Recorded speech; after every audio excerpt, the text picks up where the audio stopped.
السلام عليكم ورحمة الله وبركاته. موائد الرحمن في رمضان وإطعام الطعام. طبعا لأول سنة كده بنلاقي الناس بتنزل بوستات هزار وضحك على الفيسبوك. انتوا هتعملوا ايه في رمضان السنة دي؟ انا جهزت لك عناوين موائد الرحمن، والناس قاعدة تضحك وتهزر، بس الموضوع مش هزار خالص.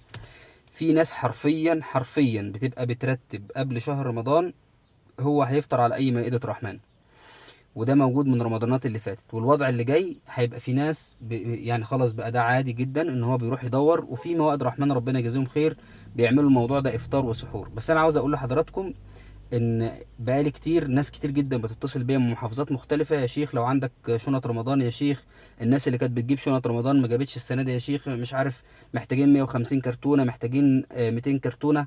فأي حد كان بيعمل شنط رمضان اللي كان بيعمل 100 زود. أنا عارف إن ال100 لو بيكلفوك مبلغ، السنة دي ممكن يكلفوك مبلغ أكتر، ولكن هي يعني وقت صعب واجره عظيم عند الله سبحانه وتعالى. شوف ربنا بيقول لنا في سورة الانسان ايه: ويطعمون الطعام على حبه مسكينا ويتيما واسيرا انما نطعمكم لوجه الله لا نريد منكم جزاء ولا شكورا انا نخاف من ربنا يوما عبوسا قمطريرا فوقاهم الله شر ذلك اليوم. يا سلام!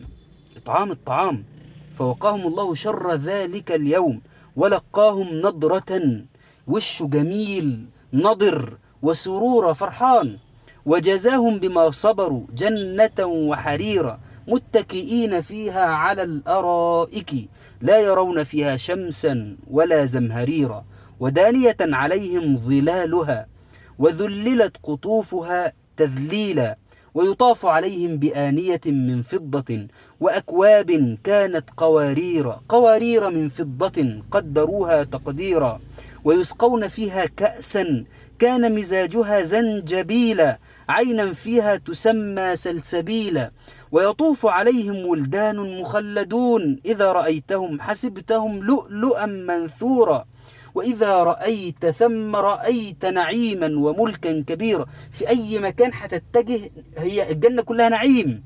عاليهم ثياب سندس خضر واستبرق وحلوا أساور من فضة وسقاهم ربهم شرابا طهورا إن هذا كان لكم جزاء وكان سعيكم مشكورا. كأن ربنا سبحانه وتعالى بيقول لك كل واحد بقى اللي جمع. في ناس على فكرة معاش فلوس، بس هو بيبقى ايه زي مدير كده، يجيب من ده ويجيب من ده ويشوف القايمة بتاعت الشنطة ايه ويروح لمحلات الجملة ويجهز الشنطة ويوزع، ما بيدفعش جنيه. ولكن من عظمة الإسلام الدال على الخير كفاعله، بيقول للناس اهتموا بموائد الرحمن، واللي كان بيعملها افطار بس يعملها افطار وسحور. اطعم الناس في شهر رمضان هتاخد اجر اطعام الطعام وإفطار الصائم. النبي صلى الله عليه وسلم بيقول: من فطر فيه صائما كان له مثل أجر الصائم غير أنه لا ينقص من أجر الصائم شيء. أنت ممكن تصوم رمضان السنة دي 200 يوم 300 يوم، لأنك لو فطرت كل يوم صائم